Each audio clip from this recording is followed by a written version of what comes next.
Hello and welcome, my dear students of class 9th of ICSE. We are discussing the second chapter of biology, Cell, the Unit of Life. We have already done 5 lectures of this chapter and we have covered a lot of portion of this chapter already. Now, if you have not watched the previous lectures of this chapter, make sure to watch them. The link of the playlist, which contains all the lectures of this chapter, is given in the description box of this video. So do check the link and watch the previous lectures and then proceed with today's lecture. Today is lecture number 6.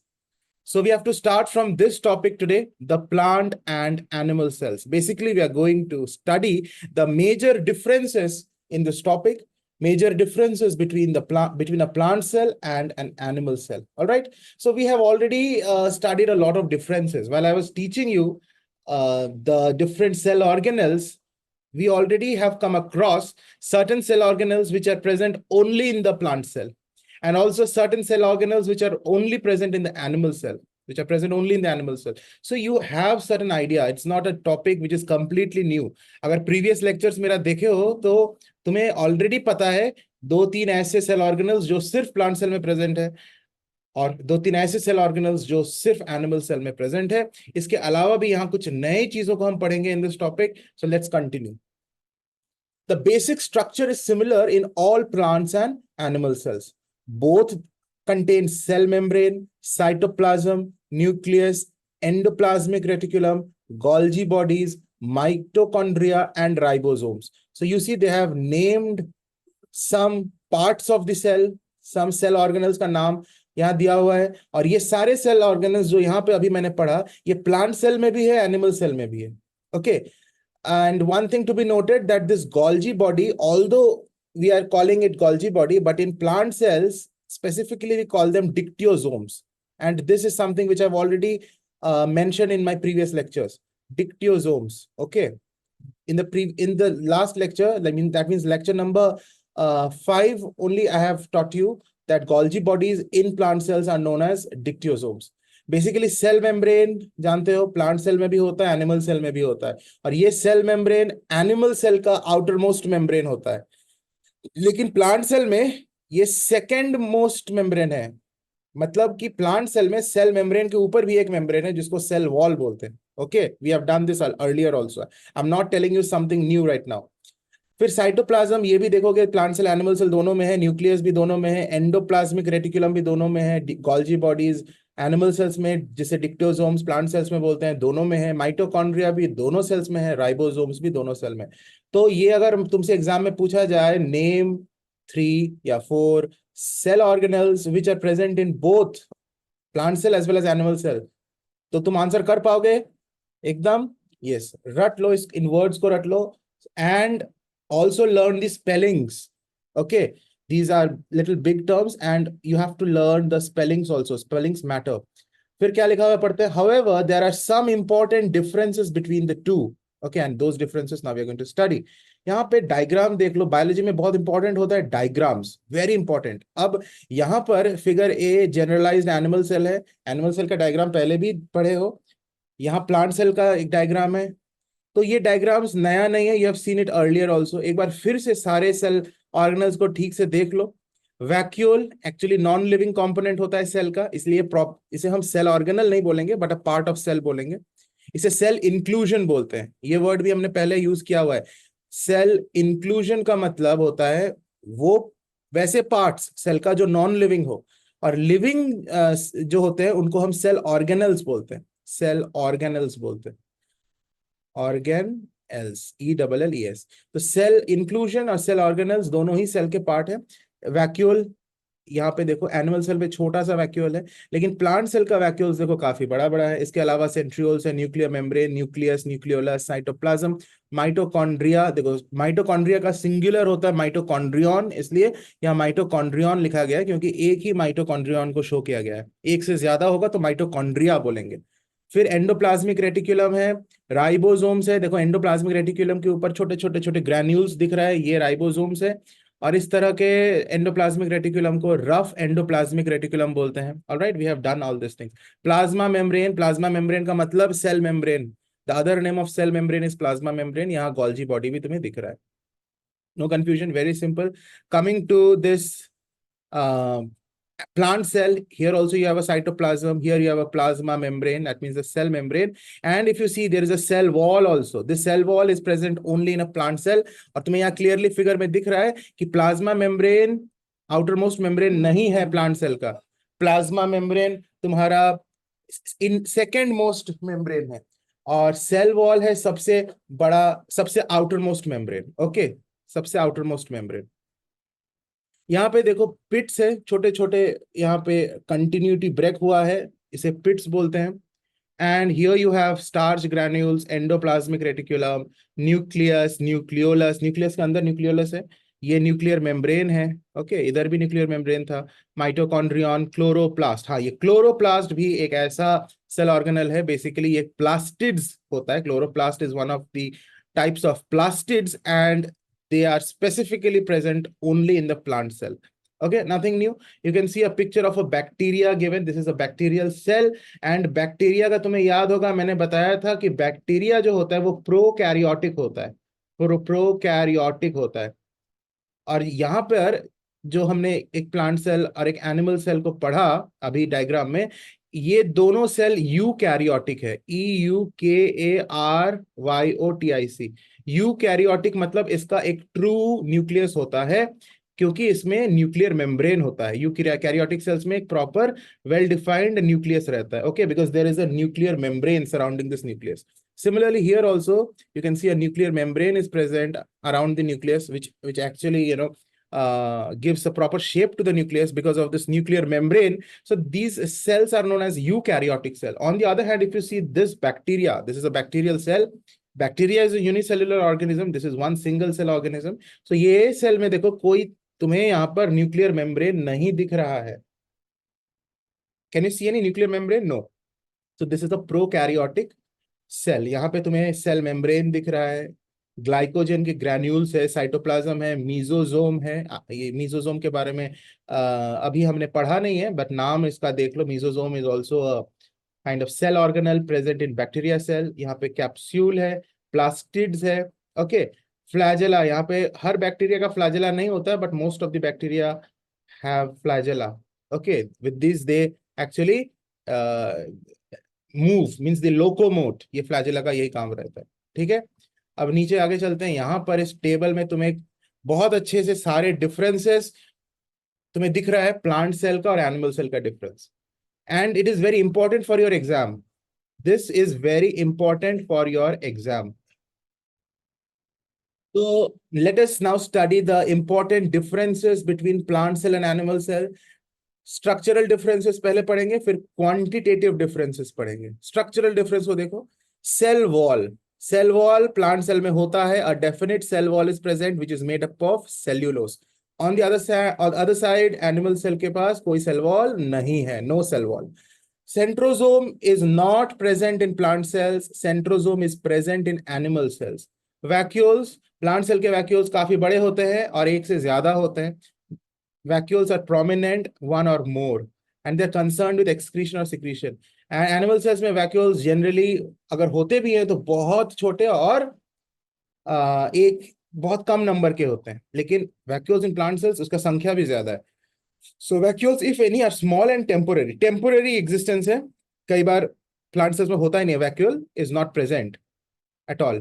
Now coming to plastids. Plastids के 3 तरह के plastids हमने पढ़ा था. Okay, याद है क्या क्या? Leucoplast, chromoplast and chloroplast. By this time you must have learned these terms already because I have emphasized these terms in my previous lectures. मैंने खासकर इनको बहुत अच्छे से एक्सप्लेन किया था कि प्लास्टिड्स 3 तरह के, क्रोमोप्लास्ट, क्लोरोप्लास्ट एंड ल्यूकोप्लास्ट. ठीक है, ये सब चीजें तो पता है ना. I'm just trying to make you recollect what we had done earlier. So that's the reason I'm repeating the things. Now, plastids are present in plant cells. They are not present in animal cells. तो 4 structural difference देख लिया. Exam में definitely ये पूछा जाता है, इस तरह का क्वेश्चन रहता है. डिफरेंसेस लिखो तो तुम्हें लिखना होगा. Now, regarding quantitative differences, size plant cells का usually larger होता है with distinct outlines animal cells are usually smaller with less distinct boundaries, उसके बाउंड्रीज थोड़े कम डिस्टिंक्ट होते हैं एनिमल सेल्स में. Cytoplasm not so dense in plant cells, लेकिन एनिमल सेल के साइटोप्लाज्म डेंसर होता है और मोर ग्रैन्युलर होता है, उसमें ग्रैन्यूल्स रहते हैं. इसके बाद तुम्हारा है arrangement of the cytoplasm. Only a thin lining of cytoplasm is present, mostly pushed to the periphery. तो साइटोप्लाज्म किस तरह से अरेंज रहता है प्लांट सेल में? Thin lining of cytoplasm is present and mostly pushed to the periphery. Periphery मतलब sides of the cell, एकदम extreme boundary of the cell तक साइटोप्लाज्म रहता है और बहुत ही थिन बाउंड्री होता है, थिन लाइनिंग होता है साइटोप्लाज्म का प्लांट सेल में. एनिमल सेल में क्या होता है? Cytoplasm fills almost the entire cell. Okay, मतलब इसमें कोई लाइनिंग होती ही नहीं है, लेकिन प्लांट सेल में एक थिन लाइनिंग साइटोप्लाज्म का होता है, लेकिन एनिमल सेल में ये साइटोप्लाज्म पूरा फैला रहता है, सेल में कोई लाइनिंग नहीं होता है इसका. So now coming to the next page and the next topic which is protoplasm. Protoplasm एक टर्म बायोलॉजिस्ट यूज करते हैं. What is the meaning of the term protoplasm? तो समझते हैं उसको. by this मतलब by this term protoplasm, what they mean? They mean the living substances in an organism. जो भी living substances है organism में, they make up the protoplasm. It is so simple. They make up the protoplasm. So protoplasm बोले तो इसको simple language में क्या बोलेंगे? Living substances in an organism. Okay. एकदम इतना ही सिंपल है प्रोटोप्लाज्म. दिस लिविंग सब्सटेंस और the protoplasm is contained in the cell. Cells के अंदर ये लिविंग कंपोनेंट्स रहते हैं. तो मैंने बताया था सेल ऑर्गेनेल्स सारे इंडिविजुअली लिविंग कंपोनेंट्स है. सेल इंक्लूजन्स जो है, जैसे यहाँ पे सेल इंक्लूजन है वैक्यूल, फिर न्यूक्लियस के अंदर न्यूक्लियोप्लाज्म जो रहता है, वो सारे लिविंग कंपोनेंट नहीं है.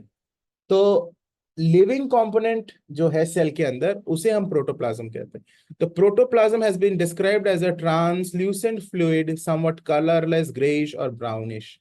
Okay, and this protoplasm actually it is the total living component present inside the cell. That's it, which includes the cytoplasm also, the plastids also, the nucleus also. Okay, so everything inside these cell organelles present in the cell are living components, so they make up the total protoplasm. The chemical composition of protoplasm is very complex. It varies a little from one cell to another. Although the common elements included in the composition of protoplasm, such as carbon, hydrogen, oxygen, nitrogen, sulfur, iron, phosphorus, are same in all the cells. So protoplasm का जो chemical composition है बहुत complex होता है, लेकिन जो common elements जिनसे ये protoplasm बनता है, the common elements which make up the protoplasm of any cell are these elements: carbon, hydrogen, oxygen, nitrogen, sulfur, iron, phosphorus. Okay, and these are present in both the types of cells, all cells. These elements are in the form of specific compounds. ये जो elements में यहाँ पे मैंने अभी read किया, ये specifically compound form में रहता है. अलग अलग compound जैसे water के form में रहेगा, proteins के form में रहेगा, carbohydrates, fats, mineral salts. It's also true to say that it is impossible to make an accurate chemical analysis of protoplasm because it ceases to be a protoplasm as soon as it is removed from the organism. देखो protoplasm को lab में हम create नहीं कर सकते, हम अपने से प्रोटोप्लाज्म नहीं बना सकते. प्रोटोप्लाज्म अपने से बनाना without any pre existing cell, वो पॉसिबल अभी तक नहीं हुआ है. हम मतलब लाइफ हम क्रिएट नहीं कर सकते. Protoplasm means what? वैसे सब्सटेंसेस जिसमें लाइफ हो, लिविंग सब्सटेंसेस जिसमें जान हो, प्राण हो. सिर्फ carbon, hydrogen, oxygen, nitrogen, sulphur, iron, phosphorus, इन एलिमेंट्स के कंपाउंड्स को हम अगर बना दिए, वो लैब में बना सकते हैं, लेकिन they will not be living organism. So life is something which is actually created by God, and it has not been possible to do that in lab till today. Protoplasm, it is the protoplasm का proper definition देखो.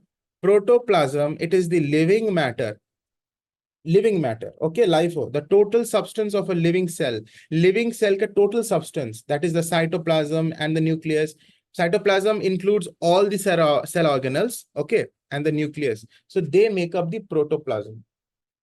Now, how to define the cell? We have already defined the cell that it is the structural and functional unit of all living beings. अब cell का इस definition को पढ़ो. The cell is the basic structural building block of all living beings, consisting of protoplasm. In terms of protoplasm, we are defining it. Living substance. Protoplasm मतलब living substance. Enclosed by a cell membrane. Cell membrane से enclosed है with an additional cell wall in plant cells. और plant cells में एक additional cell wall भी होता है. And having a nuclear membrane or without it. और एक न्यूक्लियर मेम्ब्रेन हो भी सकता है, नहीं भी हो सकता, क्योंकि अगर वो यूकैरियोटिक सेल है तो उसमें न्यूक्लियर मेम्ब्रेन होगा, नहीं यूकैरियोटिक है, अगर प्रोकैरियोटिक है तो without a nuclear membrane also a cell can be present. तो ये है proper definition of cell. Exam में सेल का डेफिनेशन आएगा तो इसको ही लिखोगे, इसको ही लिखोगे, ठीक है. अगर वो वाला डेफिनेशन अगर तुमसे 1 मार्क्स का पूछा जाए, ओनली 1 मार्क डेफिनेशन, तो उसको लिख सकते हो. लेकिन 2 मार्क्स का अगर पूछे डेफिनेशन, 2 या 3 मार्क्स का, then go for this definition. Alright.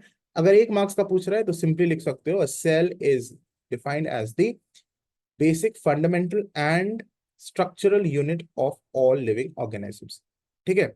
Now check the above differences in the highly diagrammatic sketches of eukaryotic cell in plants and animals and prokaryotic cell.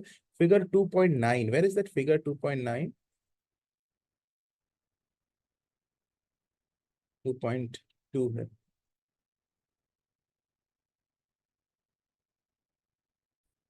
तो इस डायग्राम की बात कर रहा है फिगर 2.9, जो फिगर हमने ऑलरेडी पढ़ लिया है. ये हमारा प्रोकैरियोटिक सेल है, बैक्टीरिया, और ये दोनों यूकैरियोटिक सेल्स है. एक प्लांट सेल का है, ऊपर वाला एनिमल सेल का है, नीचे वाला प्लांट सेल का है. So we have already done this, right. Now prokaryotic and eukaryotic cells के डिफरेंसेस को पढ़ेंगे. The term prokaryotic refers to a cell containing primitive nucleus, as in bacteria. Primitive nucleus होता है, यानी इसमें वेल डिफाइंड न्यूक्लियस नहीं होता, इसमें न्यूक्लियर मेम्ब्रेन नहीं होता इस सेल में.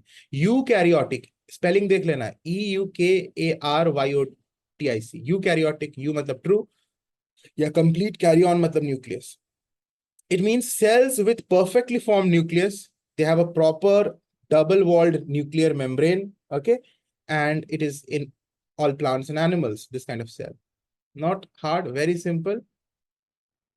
This type of nuclear difference in the early basis of classification of organisms, the early type prokaryotes and the subsequent advanced type eukaryote. तो ये जो क्लासिफिकेशन है प्रोकैरियोटिक एंड यूकैरियोटिक, ये सबसे पहला basis of classification of organism था, based on nuclear difference. Prokaryotic and eukaryotic cell, इसी आधार पर क्लासिफिकेशन ऑफ ऑर्गेनिजम्स को एकदम फर्स्ट बेसिस क्लासिफाई करने का यही है, सबसे इनिशियल. फिर आगे चल के ये और आगे क्लासिफाई होता है, लेकिन what is the step 1 classification of cells? Prokaryotic cell and eukaryotic cell. अगर हम सेल को 2 भागों में बांटे तो एक प्रोकैरियोटिक में आएगा जो कि प्रिमिटिव होता है, और दूसरा यूकैरियोटिक सेल में आएगा. और इसके बाद फर्दर क्लासिफिकेशन फिर होगा, यूकैरियोटिक के भी फर्दर क्लासिफिकेशन होंगे, प्रोकैरियोटिक के भी होंगे. लेकिन first step, the first basis, वही यहाँ लिखा हुआ है, of classification of organism is this nuclear difference, यानी whether it is a prokaryotic cell और यूकैरियोटिक सेल. प्रोकैरियोटिक सेल को प्रोकैरियोट्स बोलते हैं, यूकैरियोटिक सेल को यूकैरियोट्स बोलते हैं. यहाँ पर ये डिफरेंसेस इस टेबल में है. प्रोकैरियोटिक सेल, यूकैरियोटिक सेल पढ़ लो, बहुत जरूरी है ये differences exam point of view के लिए. प्रोकैरियोटिक में नो वेल डिफाइंड न्यूक्लियस, लेकिन इसमें well defined nucleus with a nuclear membrane. Prokaryotic cell में क्या होता है? A single length of only deoxyribonucleic acid is present. A single length of only deoxyribonucleic acid, DNA का एक single length of DNA is present. But in eukaryotic cells, several lengths of the genetic material, chromosomes जिसको बोलते हैं, we have done about chromosomes in the previous lecture. So several lengths of chromosomes are present containing DNA wound around certain proteins. तो chromosomes में क्या रहते हैं? Genes, और genes basically किसके बने हुए होते हैं? इस complex chemical substance जिसका नाम है DNA. All right. Prokaryotic cells have small ribosomes. Eukaryotic cells have larger ribosomes. Prokaryotic cell में ज्यादा सेल ऑर्गेनल्स नहीं होते, so they don't have other cell organelles. But eukaryotic cells में काफी नए नए अलग अलग तुम्हारा सेल ऑर्गेनल्स रहता है, जैसे mitochondria, endoplasmic reticulum, chloroplast etcetera, and these cell organelles are not present in prokaryotic cells. So these 4 points of difference between prokaryotic cell and eukaryotic cell is extremely important. You have to learn them. Two examples are given: bacteria and blue-green algae. Blue-green algae is also known as cyanobacteria. Okay. So exam में आएगा तो bacteria लिखना and blue green algae लिखना, ये भी याद रखना, the other name of blue green algae cyanobacteria. Alright, ये प्रोकैरियोटिक सेल के एग्जांपल्स है। अब यूकैरियोटिक सेल में तो सारे प्लांट्स, एनिमल्स, हम तुम सब कोई, euglena, amoeba, all plants and animals. Okay, these are eukaryotic cells. Very simple, nothing hard.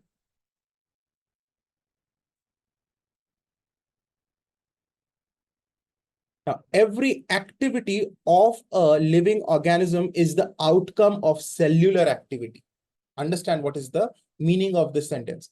Every activity of a living organism का हर एक activity, mind you, even जो मैं अभी हाथ उठाया, ये activity भी, मैं सांस ले रहा हूँ, breathe कर रहा हूँ, this activity also, मैं देख रहा हूँ, this activity also, every activity of a living organism is the outcome of cellular activity.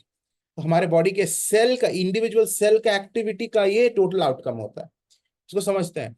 Some examples of cellular activities for fulfilling the needs of an organism as a whole are as follows. All organisms grow, है ना, हर organism grow करता है, plant भी grow करता है, छोटा सा plant से बड़ा ट्री बनता है। Human beings also grow due to the growth in size and increase in the number of cells, cell के नंबर बढ़ते हैं। Okay, such growth is the production of more body substance and cell substance. यानी ज्यादा से ज्यादा cell का number बढ़ रहा है। शुरू होता है एक ह्यूमन बीइंग एक सिंगल सेल से, जिसको जाइगोट बोलते हैं, लेकिन बाद में एक से दो, दो से चार, चार से ऐसे करके बढ़ते जाता है, and a full fledged human being develops. So this is all, this happens at the cellular level ना। एक इंसान जो बड़ा हुआ, ग्रो हुआ, ये ग्रोथ सेल्यूलर एक्टिविटी है कि नहीं? एक सेल मल्टीप्लाई कर करके, सेल्यूलर प्रोसेस करके ये आउटकम अचीव हुआ, growth. Okay, next, repair of injury और regeneration of a lost part as the tail of a lizard, very important. जैसे तुमने देखा होगा कि लिजार्ड का कई बार पूंछ अगर कट जाता है, जो वॉल लिजार्ड होता है, फिर कुछ दिन बाद उसका नया पूंछ रीजनरेट हो जाता है। ओके, लिजार्ड का। उसी तरह एक्सोलॉटल बोल के एक वाटर एनिमल है, एक्सोलॉटल, और ये बहुत ज्यादा रीजनरेशन शो करता है एक्सोलॉटल। बहुत लोग इसको घर में एज अ पेट रखते हैं, एक्वेरियम में, axolotl. Okay, it's basically kind of pet many people keep in the in Holmes also, in aquariums. तो एक्सोलॉटल का क्या है ना कि अगर उसको उसका पैर भी टूट जाए, पैर काट दिया जाए एक एक्सोलॉटल का, तो फिर वो रीजनरेट कर लेता है। उसमें रीजनरेशन बहुत ज्यादा होता है एक्सोलॉटल में। इसके अलावा बहुत सारे ऐसे ऑर्गेनिजम्स हैं, अगर हमारा हाथ कट जाए थोड़ा सा, यहाँ पे चाकू से हल्का सा कट जाए, भगवान ना करे ऐसा कभी किसी का हो, तो कुछ दिनों बाद देखोगे कि वहां पे फिर नए सेल्स आ गए हैं, वो वुंड खत्म हो गया है, इजंट इट? कुछ दिन रहेगा, एक सप्ताह रहेगा, 2 सप्ताह रहेगा, but after that gradually regeneration of the damaged part takes place. तो वो भी जो रिपेयर हुआ, ये भी तो सेल्यूलर लेवल में ही हुआ। Movement of the body is due to contractility of the cells or the cellular parts. देखो मस्कुलर सेल्स के बारे में हमने पढ़ा था, muscles are made up of cells. तो अगर मैं हाथ उठाया, अगर मैं पंच मारा, ऑल दिस मस्कुलर, मैं किसी चीज को पुश कर रहा हूँ, खींच रहा हूँ, all this muscular activities are because of the contractility of the cells. Cells contractile कर रहा है, मसल सेल्स के कॉन्ट्रैक्शन से ये मूवमेंट ऑफ द बॉडी हो रहा है। Animals walk, run, jump, swim, fly with the help of muscles. These muscles are contractile cells which move the bones formed by cells and cell secretions. So bones भी cell से बने होते हैं and cell secretions से बने होते हैं।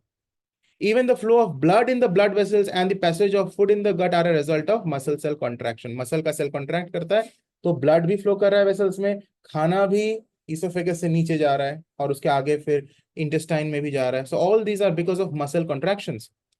फिर क्या है, feathers with which the birds, which help the birds to fly, are also product of cells.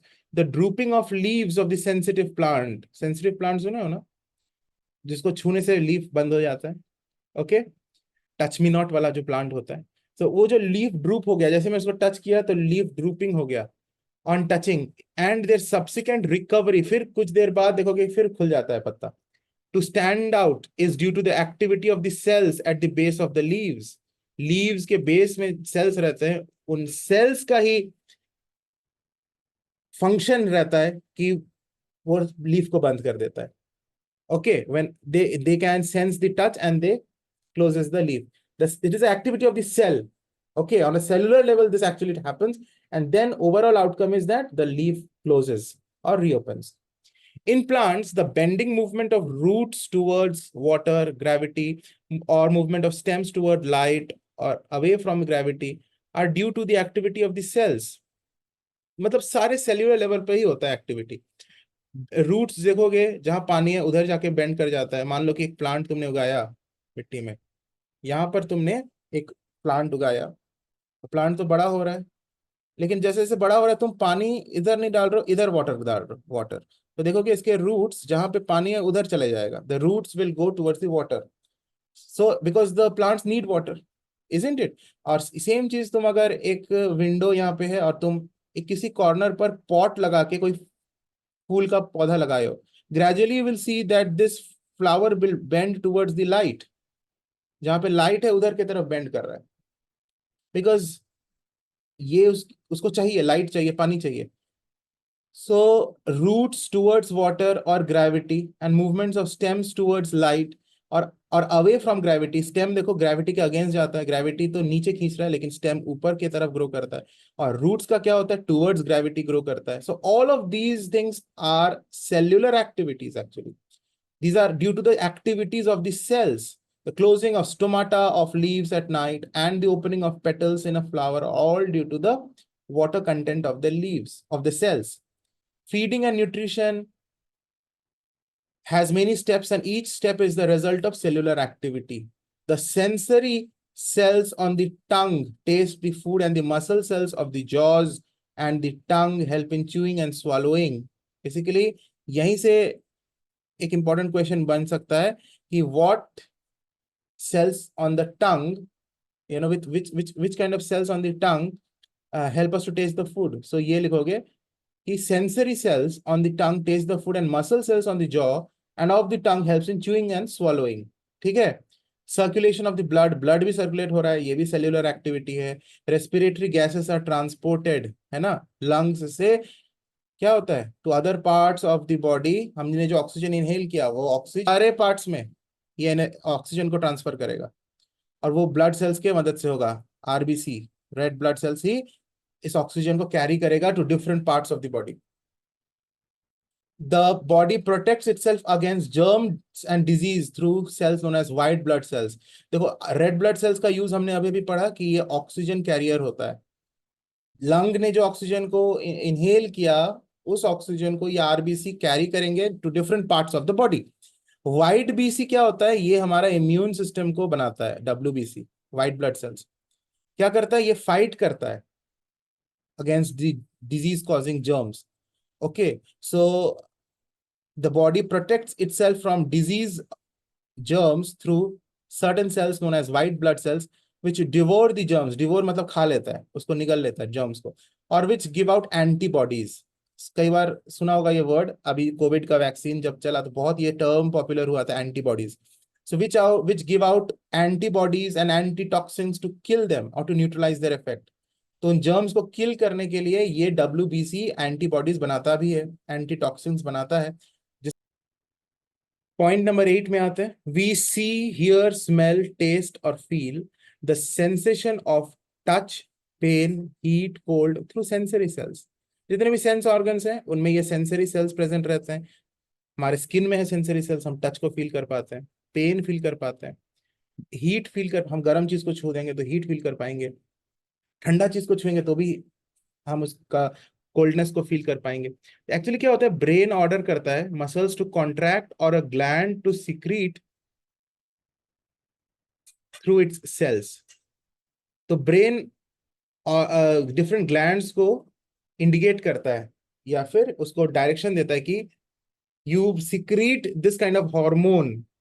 Okay, suppose a person has become too much excited. तो एक्साइटमेंट के लिए जो हार्मोन है जिसमें मेटाबॉलिक एक्टिविटी काफी बढ़ जाता है वो है एड्रेनालिन हार्मोन, और वो सिक्रीट होता है एड्रिनल ग्लैंड से. So brain basically adrenal gland को कहता है कि तुम अपने सेल्स से इस हार्मोन को सिक्रीट करो, एड्रेनालिन हार्मोन को सिक्रीट करो. Okay, so it is all activity of the cells. We maintain our body heat. Maintaining of body heat is known as thermoregulation. It is also a cellular activity, and we cool it when hot. And we cool it when hot by sweating. जब हम बहुत hot हो जाते हैं तो हम अपने आप को ठंडा करते हैं sweating से. From the gland sales in the skin. देखो समझ में आ रहा है ना, हमारे स्किन में ग्लैंड सेल्स होते हैं जो क्या सिक्रीट करता है, स्वेट, पसीना, जिससे हम ठंडा फील करते हैं. जब हमें गर्मी लगती है, बहुत गर्म है आसपास, तो हम पसीना पसीना हो जाते हैं. एक्चुअली ये क्यों पसीना होता है, क्योंकि ब्रेन ने इंडिकेट किया है ग्लैंड सेल्स को जो स्किन में है कि you release the sweat. Sweat होने से टेम्परेचर बॉडी का थोड़ा कम होगा, हमें गर्मी थोड़ी कम लगेगी. All organisms produce their young ones. Okay, reproduction भी cellular activity है. And these are the gametes. Gametes मतलब the reproductive cells. In female, it is known as egg. In male, it is known as sperm. Okay. Now coming to 11th point, in plants, the absorption of water and nutrients is through root cells. Plant cells में भी ये जो absorption of water होता है, ये activity होता है root cells का. तो देख रहे हो, हर activity cellular activity है. The stem cells conduct the food, और ये जो food स्टेम सेल्स के द्वारा कंडक्ट होता है. And water also to different parts of the body. तो स्टेम सेल्स रहते हैं, जाइलम एंड फ्लोएम. ये क्या करता है ना, different parts of the plant में फूड, वाटर, ये सब का ट्रांसपोर्टेशन करता है. तो सेल्स ही रेस्पॉन्सिबल होते हैं हर एक्टिविटी के लिए. Light is trapped by the leaf containing chloroplast to produce food. Flowers attract insects by their colour. और ये कलर कहाँ से आया, ये कलर आया फूलों में, जो पेटल्स में कलर आया, वो कलर कहाँ से आया, वो कलर आया तुम्हारे प्लास्टिड्स से. You have studied already that plastids are of three types basically: chromoplast, chloroplast and leucoplast. तो ये जो chromoplast है, जो फर्स्ट नाम मैंने बताया chromoplast, इसके साथ दो पिगमेंट्स एसोसिएटेड हैं. हमने पढ़ा, पहले ही पढ़ा था ना, एक xanthophyll है. These are not new things, we have done it. Previous lecture नहीं देखोगे तो समझ में नहीं आएगा, देखना ही पड़ेगा. और एक हमने पढ़ा था carotene. These two are the pigments. Xanthophyll is responsible for the yellow color and carotene is responsible for red and what, orange color. तो ये तो हमारा क्रोमोप्लास्ट में रहता है. इसके अलावा क्लोरोप्लास्ट जो रहता है उसमें जो पिगमेंट रहता है क्लोरोफिल, वो ग्रीन. और ल्यूकोप्लास्ट होता है जो कलरलेस प्लास्टिड बोलते हैं. ये बेसिकली स्टार्च का बना हुआ होता है. So plastids they impart the colour in the flower petals, जिसके वजह से फ्लावर के पास इंसेक्ट्स अट्रैक्ट होते हैं. ओके. और by nectar secreted by the cells. Cells से नेक्टर भी सिक्रीट होता है जिसके तरफ भी इंसेक्ट्स, बट जो हमारा हनी भी जो अट्रैक्ट होता है प्लांट्स, फ्लावर्स के प्रति. This is because of the colour and the nectar which are produced by the cells only, right. The mango seed produces a mango plant and a hen's egg produces a hens. अब देखो, mango seed से mango का ही plant बनेगा, नीम seed से नीम का plant बनेगा, Apple के seed से एप्पल का प्लांट बनेगा, मुर्गी का एग से मुर्गी ही बनेगी. ऐसा तो नहीं ना मुर्गी का एग से कौवा बन जाएगा. It's never happens, it's impossible. Similarly the transmission of parental features to the young ones which is known as inheritance is also dependent on what the germ cells का मतलब gametes, the reproductive cells, egg and sperm carry with them. Okay, so whatever parental features transfer to the young ones. ऐसा हो सकता है ना, कुछ भी parental feature हो वो बच्चे में ट्रांसफर होता है. जैसे स्किन कलर, अगर जनरली पेरेंट्स डार्क स्किन के हैं तो बच्चा भी जनरली डार्क स्किन का होता है, लेकिन हमेशा नहीं, इसका विपरीत भी हो सकता है. But I am giving a general example. तो ये जो डार्क स्किन, ये जो पेरेंटल फीचर है, या फिर अगर फेयर स्किन है पेरेंट्स का, तो बच्चा का भी जनरली टेंडेंसी रहता है कि वो भी फेयर स्किन का होगा. ये जो पेरेंटल फीचर फ्लो कर रहा है यंग वंस में, इसी को कहते हैं इनहेरिटेंस. आंखों का कलर भी देखना, कई बार पेरेंट्स पिता का अगर ब्राउन कलर का आंख है तो देखो कि बच्चे का भी ब्राउन कलर का आंख हुआ है. It is not always, but it happens. So this kind of transmission of a parental feature to the young one is known as inheritance, and this is all because of this egg from the female parent and sperm from the male parent, which during fertilization transfer their chromosomes. Half of the chromosomes from egg cell and half of the chromosomes from sperm cells, they fuse, they form a zygote, and the organism's life starts from that point. There is not a single activity in the body of an organism which is not carried out by the cells. मतलब each and every activity of the body is an outcome of a cellular activity. ऐसा कोई single activity भी नहीं है जो cell से carried out नहीं हो. Cells of course are specialized for particular functions, लेकिन हर function के लिए अलग अलग cells हैं. जैसे पेरेंटल फीचर को यंग वंस में ट्रांसमिट करने के लिए ये गैमिट सेल्स प्रेजेंट है. एग सेल जिसको ओवम सेल भी बोलते हैं, and sperm cell male parent का, और एग सेल होता है फीमेल पेरेंट का. उसी तरह से मसल्स की कॉन्ट्रैक्शन फाइट कर रहा हूं तो इसके लिए muscle cells responsible. Are you getting my point? तो हर पर्टिकुलर काम के लिए अलग अलग सेल्स रिस्पॉन्सिबल है. हमारे रेटिना में अलग तरह का सेल है जो जहां पर इमेज जब बनता है तो हमें बहुत ब्राइट इमेज ऑब्जेक्ट को देख सकते हैं हम. So basically every cell has a specialised purpose for particular function. This is the thing written over here.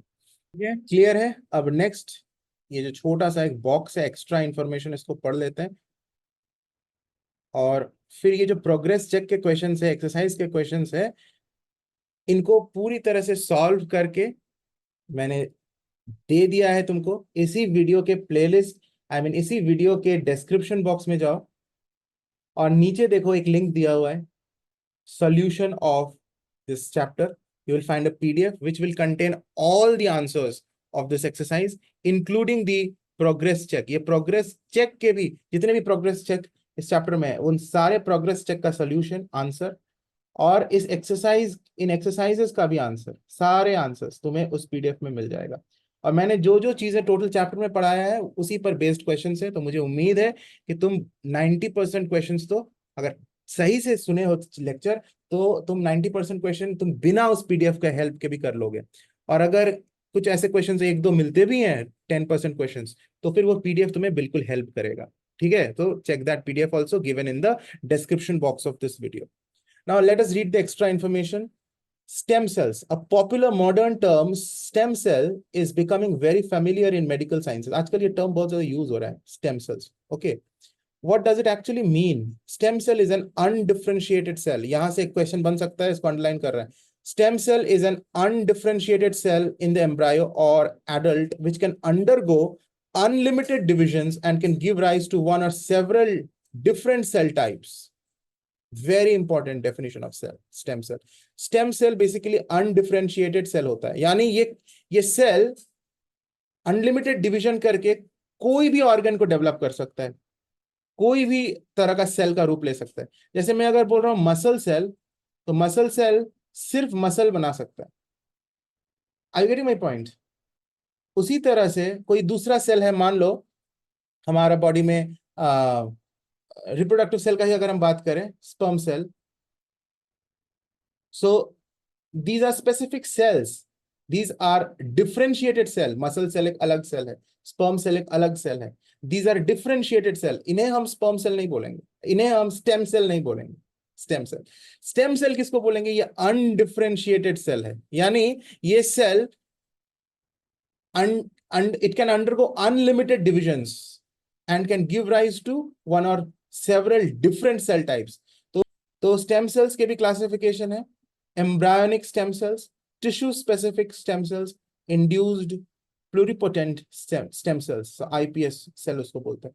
Embryonic stem cells क्या है? Up to a certain stage every embryonic cell can develop into any tissue pluripotent, that is they may restore the damaged part. तो embryo stage में जब कोई life form है, हम लोग हर लोग, every person today was an embryo some of the other day. बहुत पहले जब we were inside the womb of our mother, we were an embryo.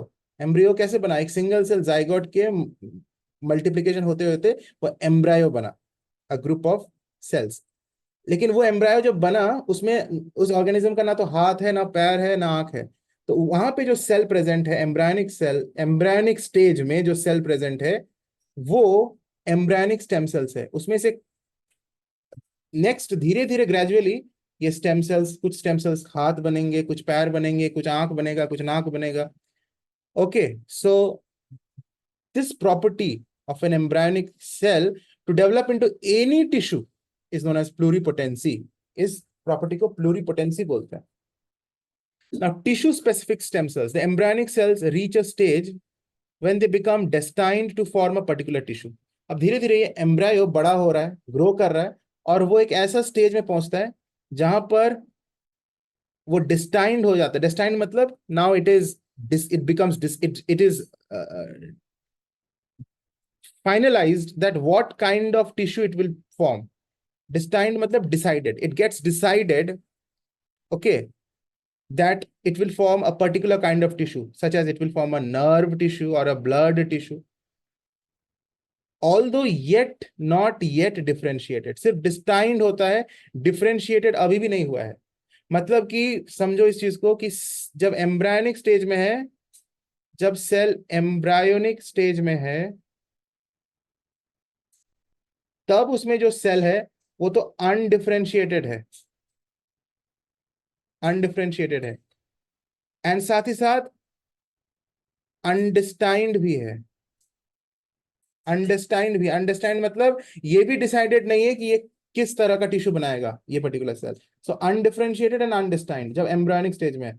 लेकिन after a few days what happens, ये cell destined हो जाते हैं। Destined मतलब it they actually have decided what to form, whether this cell will become a nerve cell or a blood tissue or a nerve tissue. So ये distinct हो जाता है, but still they are not differentiated, so still they are undifferentiated, still undifferentiated next stage में। तो जैसे bone marrow in the long bones contain hematopoietic stem cells which can give rise only to blood cells। इसका मतलब क्या हुआ कि bone marrow में जो सेल्स हैं, हेमाटोपोइटिक स्टेम सेल्स, ये एक्चुअली उस स्टेज में पहुंच चुका है जहां अनडिफरेंशिएटेड तो है बट इट इज डिस्टाइंड। इसकी डेस्टिनी डिसाइडेड हो चुकी है, it is destined to form only blood cells. तो ये भी स्टेम सेल है। एम्ब्रायनिक स्टेज में वो अनडिफरेंशिएटेड भी रहता है और अनडिस्टाइंड भी रहता है। मतलब उस सेल की क्या डेस्टिनी होने वाली है वो हम नहीं बता सकते। एम्ब्रायनिक स्टेज के जो सेल्स होते हैं वो अनडिफरेंशिएटेड एज वेल एज अनडिस्टाइंड होते हैं। लेकिन जब टिश्यू स्पेसिफिक स्टेम सेल्स आ गया, मतलब एक कदम आगे बढ़ गया एम्ब्रायो से, तब जो सेल्स प्रेजेंट होते हैं वो डिस्टाइंड होते हैं। मतलब क्या बनेगा वो डिसाइड हो जाता है, बट अनडिफरेंशिएटेड रहता है अभी भी, वो अभी तक बना हुआ नहीं है, लेकिन क्या बनेगा वो डिसाइडेड रहता है। तो उसका भी एग्जाम्पल है ये, यहाँ यहीं पे लिखा हुआ है, bone marrow in the long bones they contain hematopoietic stem cells। And ये हेमाटोपोइटिक स्टेम सेल से क्या बनेगा, क्योंकि वो डिस्टाइंड हो चुका है already, so they will give rise only to blood cells. तीसरा जो कैटेगरी है स्टेम सेल्स का वो है induced pluripotent stem cells, IPS cells. और ये नया, एकदम नया टेक्नोलॉजी है मेडिकल साइंस में, recent, not very new, not very old. According to some new researchers, ordinary human skin cells, हमारे स्किन का सेल्स, कुछ ऐसे रिसर्चर्स इस बात को मानते हैं, can be transformed into pluripotent stem cells by using certain chemicals. हमारे स्किन के सेल्स को उसमें कुछ केमिकल का यूज करके हम उसे प्लूरिपोटेंसी यानी ये कैरेक्टरिस्टिक उसमें दे सकते हैं, प्लूरिपोटेंट स्टेम सेल्स बना सकते हैं उन्हें। Type 1 diabetes by birth can be corrected by regenerating pancreatic beta cells in islets of Langerhans by IPS technique. एक एग्जाम्पल, एक पॉसिबल मेडिकल फील्ड में एक एग्जाम्पल दिया हुआ है कि इस आईपीएस टेक्निक से, आईपीएस मतलब इंड्यूस्ड प्लूरिपोटेंट स्टेम सेल्स, इस टेक्निक से टाइप 1 डायबिटीज, जो जन्म से टाइप 1 डायबिटीज किसी बच्चे में अगर पैदा होते ही है, तो उसको करेक्ट किया जा सकता है by regenerating pancreatic beta cells. इस सेल का नाम रखना, ये नाम याद रखना, किसको रीजनरेट करेंगे, करना पड़ेगा पैंक्रियाटिक बीटा सेल्स। कहां पर प्रेजेंट रहता है ये pancreatic beta cells, islets of Langerhans, ये बॉडी का एक पार्ट है पैंक्रियास में, आइलेट्स ऑफ लैंगरहैंस में प्रेजेंट पैंक्रियाटिक बीटा सेल्स के रीजनरेशन से टाइप 1 डायबिटीज बाय बर्थ को हम लोग क्योर कर सकते हैं। ठीक है, यही चीज यहीं पे ये चैप्टर का थ्योरी बेसिकली कंप्लीट होता है। पॉइंट्स टू रिमेंबर में वही सारे पॉइंट्स है जो हमने ऑलरेडी कवर अप कर लिया है।